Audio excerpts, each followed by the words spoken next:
అందరికీ నమస్కారం. ఈరోజు కథ Hitler episode 72 Virat sweet punishment. ఇక స్టోరీలోకి వెళ్తే కంపెనీ బయట సరిత తమ్ముణ్ణి కత్తితో గాయపరుస్తున్న హాస్నిని చూసి అతడు చేసిన తప్పేంటని అడిగాడు విరాట్. అబ్బా, చెప్పాను కదా విరాట్ గారు, నన్ను డబ్బులు అడిగాడని, అందులో అంత పెద్ద విషయం ఏముంది అని విసుక్కుంది హాస్ని. ఇంతకీ ఆ అబ్బాయి పేరేంటి అని అడిగిన విరాట్కు ఫ్లోలో సత్య అని చెప్తూ అతని ముఖంలో కనిపించిన రియాక్షన్కి నోటిని 2 చేతులతో గట్టిగా మూసుకుంది. అతని పేరు కూడా బాగా తెలుసుకున్నావన్నమాట. రూల్స్ ఫాలో అవ్వనందుకు, నిజాలు దాస్తున్నందుకు నీకు పనిష్మెంట్ ఉంటుంది అని వార్నింగ్ టోన్లో అన్నాడు విరాట్. ఇవి చాలా పెద్ద తప్పు విరాట్ గారు, అసలు నేనేం చేశానని పనిష్మెంట్ ఇస్తానంటున్నారు? మీరు ఊరికే పొసెసివ్గా ఫీల్ అయితే అది నా తప్పు కాదు కదా. పోనీ మీరు పెట్టిన రూల్స్ బుక్లో ఒక కండిషన్ మార్చుకుందామా అని అడిగింది హాస్ని.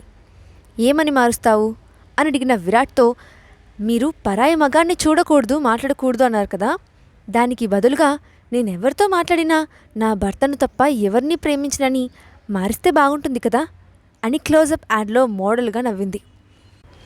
అవునా బేబీ, నేను అసలు ఎవరితో మాట్లాడకూడదు అంటే అందరితో మాట్లాడతాను అని నాకే చెప్తున్నావా అని సీరియస్గా చూస్తాడు విరాట్. నేను ఆ ఉద్దేశంతో అనలేదు, అయినా నన్ను నేను ప్రొటెక్ట్ చేసుకోగలను. వాడిని ఎలా తరిమి కొట్టానో ఇందాకే చూశారు కదా అని అడిగింది హాస్ని. ప్రతిసారి టైం నీకు ఫేవర్గా ఉంటుందని అస్సలు అనుకోకు, కేర్ఫుల్గా ఉండటం మంచిది అని కోపంగా చూశాడు విరాట్. సరే, ఇక్కడ నుండి నేను చాలా జాగ్రత్తగా ఉంటాను, కానీ మిమ్మల్ని ఒకటి అడుగుతాను, చేస్తారా అని అడిగింది హాస్ని. ఏం చేయాలి అని అడిగిన విరాట్తో, సరిత కొన్ని సంవత్సరాలుగా మన ప్యాలెస్లోనే వర్క్ చేస్తోంది, ఎంతో నమ్మకంగా ఉంటుంది. అలాంటప్పుడు తన ప్రాబ్లం సాల్వ్ చేయడం మన కనీస ధర్మం కదా, మీరేమైనా హెల్ప్ చేస్తారా అని అడిగింది హాస్ని. నేనేం చేయాలని ఎక్స్పెక్ట్ చేస్తున్నావో చెప్పు అన్నాడు విరాట్. ముందుగా సరితకు తన తమ్ముడి విషయంలో టెన్షన్ లేకుండా చేయాలి అని హాస్ని అంటుండగానే, వాడి కాళ్ళు చేతులు విరిచేయాలా అని చూశాడు విరాట్. మీరంతటి సమర్థులే కానీ ఇప్పుడు వాడి కాళ్ళు చేతులు విరిచేస్తే ఆ భారం మళ్ళీ సరిత మీదనే పడుతుంది. మనం హెల్ప్ చేయాలి కానీ అనవసరమైన పని పెట్టుకోకూడదు కదా, ఇంకో మార్గం ఉందేమో థింక్ చేద్దాం అని సాలోచనగా అంది హాస్ని. సరే, ముందు నీ క్యాబిన్లోకి వెళ్ళి మాట్లాడుకుందాం పద అంటూ ఆమెను తీసుకొని లోపలికి వెళ్ళాడు విరాట్. క్యాబిన్లోకి ఎంటర్ అవ్వటంతోనే వేగంగా డోర్ లాక్ చేసి, బేబీ అని అదో మాదిరిగా పిలిచిన విరాట్ని చూస్తూ, ఏంటిది అదోలా పిలుస్తున్నాడు, నాకేదో తేడా కొడుతుంది అనుకుంటూ డౌట్గా చూసింది హాస్ని. అతని ముఖంలో కనిపించిన ఈవిల్ స్మైల్కి టెన్షన్ వచ్చినా కప్పిపుచ్చుకొని, విరాట్ గారు, మనం ముందు సరిత ప్రాబ్లం సాల్వ్ చేద్దాం, తర్వాత తీరిగ్గా మన పనిష్మెంట్ సంగతి చూసుకుందాం, ఏమంటారు అనంది హాస్ని. బేబీ, నేను చెప్పిన వెంటనే చేస్తే పనిష్మెంట్ జస్ట్ 30 మినిట్సే ఉంటుంది. అదే లేట్ చేసి తప్పించుకోవాలని చూస్తే కనీసం గంట ఉంటుంది, ఆలోచించుకో అని స్టైల్గా చైర్లో క్రాస్ లెగ్స్ వేసుకొని కూర్చున్నాడు విరాట్. ఇది తొండి విరాట్ గారు, చిన్నపిల్లలను ఇలా ఏడిపించడం పాపం తెలుసా అని రాగాలు తీస్తున్న హాస్నిని పైనుండి కింద వరకు ఒక్కసారి చూసి, ఏ యాంగిల్లో చూసినా నువ్వు చిన్నపిల్లలా కనిపించడం లేదే అని కొంటెగా అన్నాడు విరాట్. హలో, నేను జస్ట్ 20 years, ఎలా చూసుకున్నా నేను మైనర్ తెలుసా అని ఏదో సాధించిన దానిలా అంది హాస్ని. అవునా, మైనర్కి అప్పుడే గోడలు దూకాల్సిన అవసరం ఏంటో అని వెటకారంగా అంటున్న విరాట్ వైపు ఉక్రోషంగా చూస్తూ, ఎందుకని ప్రతిదీ టాపిక్ అక్కడికి తీసుకెళ్ళి ఎండు చేస్తారు అని అంది హాస్ని. పని లేక, అయినా నాకు మేజరా మైనరా అని కాదు, నా మనసుకి నచ్చితే చాలు అని చెప్పాడు విరాట్. అంత నచ్చితే నాకు ఇంత రిస్ట్రిక్షన్ ఎందుకు అని ఉక్రోషంగా అంటున్న హాస్ని వైపు ఓరగా చూస్తూ, ముందు జాగ్రత్త మేడం, కోతికి కొబ్బరి చిప్ప ఇవ్వడం, నీకు ఫ్రీడమ్ ఇవ్వడం 2 కొరివితో తల గొక్కోవడంతో సమానం. అందుకే నీ విషయంలో కేర్ఫుల్గా ఉంటాను అని ఖచ్చితంగా చెప్పాడు విరాట్. అంటే నేను కోతినా అని కోపంగా గొడవకు దిగిన హాస్ని బ్యాక్ మీద ఒక్కటి పీకి, నోరు మూసుకొని గోడవైపు తిరిగి చేతులు 2 పైకెత్తి నిలబడు, అరగంట పాటు అస్సలు కదలకూడదు, నీకు ఇదే పనిష్మెంట్ అని స్పష్టంగా చెప్పాడు విరాట్. అబ్బా, ఇదేం పనిష్మెంట్ అండి, నేనేమన్నా స్కూల్లో స్టూడెంట్నా? నేను ఎప్పుడో ఒక కంపెనీకి బాస్, ఎవరైనా చూస్తే నా పరువు ఉంటుందా అని వాపోయింది హాస్ని. ఏమీ కాదు, ఇక్కడ తమరు ఏం చేస్తున్నారో అని ఎవరు తొంగి చూడరు. నువ్వు అడ్డమైన వంకలు మాని చెప్పిన పంచెయ్యి అని ఆర్డర్ వేశాడు విరాట్. అతన్ని నోట్లోనే తిట్టుకుంటూ గోడవైపు తిరిగి చేతులు రెండు పైకెత్తి నిల్చుంది హాస్ని. అసలే టైట్ జీన్స్ మీద సింపుల్ క్రాప్ టాప్ వేసిందేమో. చేతులు రెండు పైకెత్తడంతో టాప్ కూడా పైకి లేచి హాస్ని నడుం మొత్తం క్లియర్గా కనిపిస్తూ విరాట్ గుండె వేగం పెంచింది. అందంగా ముద్దుగా నెలవంకల వంపులు తిరిగి శిల్పి చెక్కినట్లు ఉన్న తెల్లటి నడుము, ఆ నడుము వంపుల్లో నల్లటి పుట్టుమచ్చ, దూది కంటే మెత్తగా ఉన్న మెరిసిపోయే చర్మంతో మోడ్రన్ బాపు బొమ్మలా కనిపిస్తున్న హాస్నిని చూసి విరాట్కి మత్తిపోయినంత పనైంది. ఏదో ట్రాన్స్లో ఉన్నవాడిలా నిదానంగా నడుచుకుంటూ వెళ్ళి పెద్దగా గరుకుగా ఉన్న తన చేతిని మెత్తటి హాస్ని నడుము వంపు మీద వేసి మునివేళ్లతో సున్నితంగా నిమిరాడు. ఊహించని విధంగా విరాట్ అలా చేయడంతో అతని స్పర్శకి ఒంట్లో కరెంట్ పాస్ అయినట్లు ఫీల్ అయిన హాస్ని ఒక్కసారిగా జరికిచ్చినట్లు ఉలిక్కిపడింది. అంతటితో ఆగకుండా హాస్నిని కాస్త వెనక్కి జరిపి గోడవైపు వెళ్ళి ఆమె ముందు మోకాళ్ళ మీద కూర్చొని నడుముకి రెండు వైపులా ఉన్న నెలవంక లాంటి వంపుల మీద తన చేతులు పెట్టుకొని గట్టిగా ప్రెస్ చేశాడు విరాట్. ఆ స్పర్శకి ఒళ్ళంతా జివ్వుమని అనిపించడంతో మత్తుగా మూలుగుతూ తమకంగా కళ్ళు మూసుకుంది హాస్ని. ఆమె నోట్లో నుండి వచ్చిన చిన్న శబ్దం విరాట్ను మరింత రెచ్చగొట్టడంతో నిదానంగా ముందుకు వెళ్ళి తన నాలుకతో హాస్ని బొడ్డు మీద సర్కిల్ గీస్తూ ఆమెలో మరింత కోరిక రగిలించాడు. అతని నాలుక చేస్తున్న దాడిని తట్టుకోలేక చేతులు దించి తల మీద చేయి వేసి జుట్టును పిడికిట్లో బిగించి గట్టిగా పట్టుకుంది హాస్ని. ఆమెలో మార్పులు విరాట్లో కోరికలు ఉధృతిని అంతకంతకు పెంచేస్తూ ఉంటే అదుపు తప్పి ఆమె నాభి మీద ముద్దులు వేస్తూ మునిపంటితో గట్టిగా కొరికాడు విరాట్. అప్పటి వరకు ఏదో లోకంలో విహరిస్తున్న హాసిని ఆ పంటి కాటుకి స్పృహలోకి వచ్చింది. తనేం చేస్తుందో అర్థమయ్యి అతన్ని ఒక్కసారిగా వెనక్కి నెట్టి గబగబా నీళ్లు తాగి అదురుతున్న గుండెల మీద చేయి వేసుకొని కూర్చుంది. ఆమె వెనక్కి తోసినప్పుడే ఈ లోకంలోకి వచ్చిన విరాట్ తనను తాను కంట్రోల్ చేసుకొని నిదానంగా ఆమె దగ్గరికి వచ్చి, ఇక్కడేం చేస్తున్నావు బేబీ అని అడుగుతూ ఆమెను పైకి లేపి చైర్లో కూర్చోబెట్టాడు.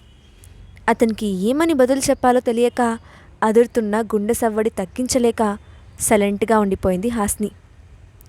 ఆ సిచ్యువేషన్ను డైవర్ట్ చేయడానికి అన్నట్లు, ఏంటి బేబీ పనిష్మెంట్ మధ్యలోనే ఆపేశావు అని ఆమె కళ్ళల్లోకి చూశాడు విరాట్. ఆ మాటలకి ఒళ్ళు మండిపోయిన హాస్ని అతని కళ్ళల్లోకి కోపంగా చూస్తూ, చేసిందంత చేసి ఇలా అడగటం ఏమైనా సభ్యమా? నా పాటికి నేనేదో నిల్చొని కష్టాలు పడుతూ ఉంటే వచ్చి ఏదేదో చేసి నా పనిష్మెంట్ మొత్తం చెడగొట్టేశారు. ఇప్పుడు ఏమీ ఎరగనట్లు అడుగుతున్నారు. అంతా మీ ఇష్టమేనా అని ఉక్రోషంగా అడిగింది హాస్ని. నేనేం చేశాను బేబీ అని అమాయకంగా మొహం పెట్టిన విరాట్ వైపు కొరకొర చూస్తూ, అంతా మీకు నచ్చినట్లు చేసి నా నోటితో చెప్పించాలని ఎందుకు చూస్తున్నారు? అసలు నన్ను ఎందుకు టచ్ చేశారు? మీరు అలా చేయబట్టే నా పనిష్మెంట్ బ్రేక్ అయింది అని కోపంగా చూసింది. జస్ట్ ఇలా ముట్టుకుంటేనే నువ్వు డిస్టర్బ్ అయిపోయావా అని అడుగుతున్న అతన్ని చూసి ఆమెకు చాలా కోపం వచ్చింది. వేగంగా చైర్ల నుండి పైకి లేచి ఇష్టం వచ్చినట్లు కొడుతూ, చూడండి బాగా చూడండి, ఇక్కడ మీ పంటి గుర్తులు ఎంత డీప్గా పడ్డాయో అంటూ తన నాభి పక్కనున్న బ్లడ్ మార్క్స్ను విరాట్కి చూపించింది హాస్ని. వాటిని చూసిన విరాట్ చిన్నగా నవ్వుతూ తన మునివేళ్లతో ఆ గుర్తుల మీద టచ్ చేసి, ఎంత ముద్దుగా ఉన్నాయో అని చటుక్కున కింద కూర్చొని మరోవైపు కొరికాడు. ఆ మాన్స్టర్, ఏం చేస్తున్నావు అని గట్టిగా అరుస్తూ విరాట్ జుట్టు పీకేసి నొప్పికి గోలగోల చేసింది హాస్ని. ఆమె అరుపులు బయటికి వినిపిస్తాయేమోనని ఒక్క ఒదుటిన దగ్గరకు లాక్కొని గాఢంగా లిప్ లాక్ చేశాడు విరాట్.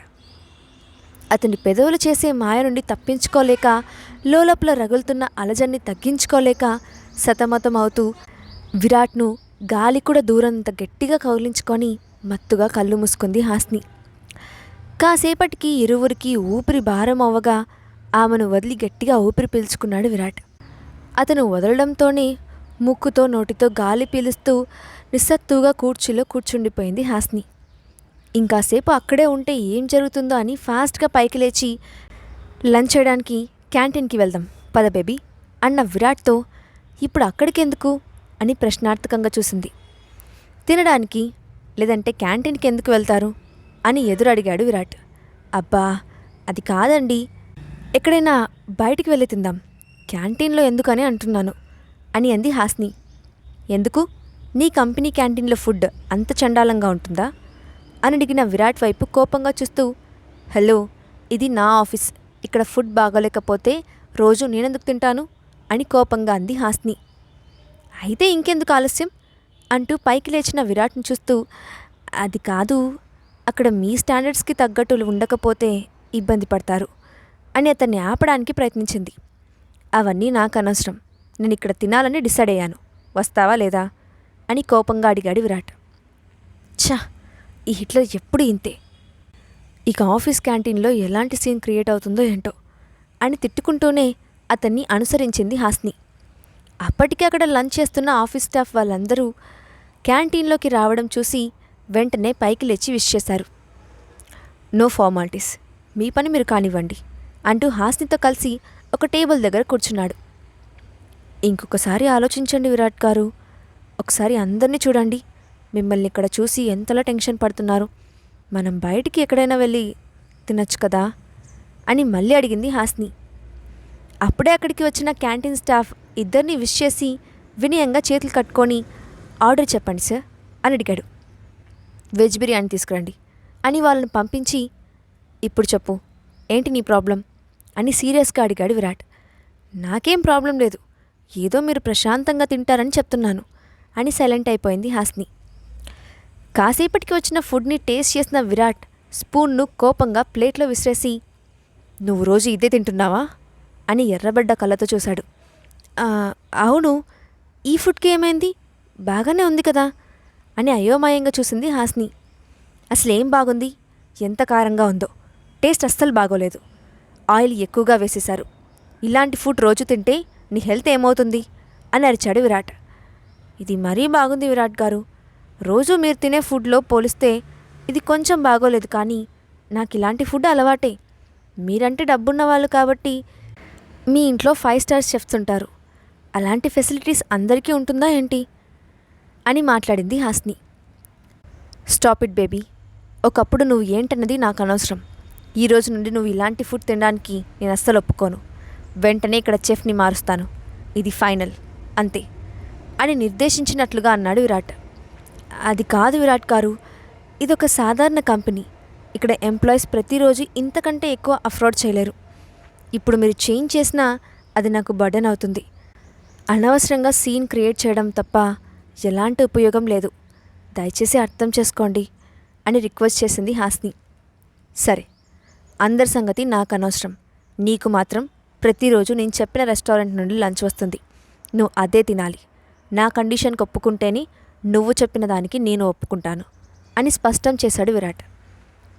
ఓకే అని నీరసంగా తలాడించిన హాస్ని దాదాపు 20 నిమిషాల తర్వాత క్యాబిన్లో హాస్ని ఎదురుగా ఉన్న టేబుల్ మీద కొన్ని ఐటమ్స్ పెట్టేసి వెళ్లారు సర్వెంట్స్. వాటిని చూడంగానే, ఇవన్నీ మనకేనా విరాట్ గారు అని అడిగిన హాస్నితో, ఇక్కడ మనం కాక ఇంకెవరున్నారు, తినడానికి ఇవి తెప్పించాను, సైలెంట్గా తిను అన్నాడు. ఒక్కో ఐటెం చూస్తుంటే నోట్లో నీళ్లు ఊరిపోతుంటే ఆగలేక గబగబా ఐటమ్స్ అన్నీ ఫాస్ట్గా తినేసింది హాస్ని. ఏంటి బేబీ అంత ఫాస్ట్గా తినేసావు, అంత నచ్చాయా అని అడిగిన విరాట్తో, అవును విరాట్ గారు, చాలా బాగున్నాయి, ఇంత మంచి ఫుడ్ తెప్పించినందుకు చాలా థ్యాంక్స్ అండి అని ఆనందంగా అంది. నో నీడ్, ఇకపై నీకు రోజు ఫుడ్ ఈ రెస్టారెంట్ నుండే వస్తుంది, ఓకేనా అని అన్నాడు విరాట్. ఓకే విరాట్ గారు, ఒకసారి ప్రైస్ లిస్ట్ ఇస్తే మన ఎంప్లాయీస్కి వర్కౌట్ అవుతుందా లేదో చూస్తాను అని అడిగిన హాస్ని చేతిలో ఆ రెస్టారెంట్ మెనూ కార్డ్ పెట్టాడు. థ్యాంక్ యూ అండి అంటూ హ్యాపీగా మెనూ కార్డు ఓపెన్ చేసి చూసిన హాస్ని కళ్ళు బాతుగుడ్లంత పెద్ద సైజులోకి మారిపోయాయి. హాస్ని ఎందుకు అంత రియాక్ట్ అయింది, అసలు విరాట్ ఇచ్చిన మెనూ ఏ రెస్టారెంట్ది? నెక్స్ట్ పార్ట్లో చూద్దాం. ఈ స్టోరీ అప్డేట్ ఎలా ఉందో కింద కామెంట్ బాక్స్లో మీ ఒపీనియన్ని షేర్ చేయండి. అలాగే ఇలాంటి మరిన్ని స్టోరీస్ కోసం మా ఛానల్ను తప్పకుండా సబ్స్క్రైబ్ చేసి పెట్టుకోండి. Thanks for watching.